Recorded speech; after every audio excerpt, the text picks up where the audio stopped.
நம்முடைய பெருமானார் ஆண்டவனாகிய பின்பு கூட அருள் நட வெளிக்கு செல்லாமல் அஞ்ஞான வெளியான இந்த பூமியிலேயே சுற்றி திரிந்தார்.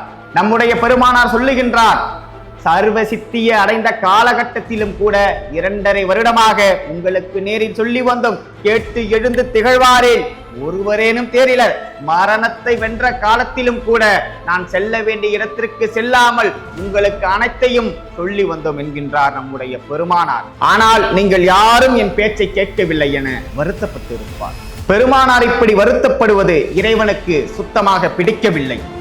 ஏனென்றால் பெருமானார் தந்த அறிவு விளக்கத்தையும் ஆன்ம விளக்கத்தையும் அப்போது பெற்றுக்கொள்ள யாரும் தயாராகவில்லை. அந்த காலகட்டத்தில் பெருமானார் நொந்தே போய்விட்டார். பேரின்ப லாபத்தை அடைந்த பெருமானார் இன்பத்தில் மூழ்கி எடுக்காமல் கவலையில் ஆழ்ந்து போனார்.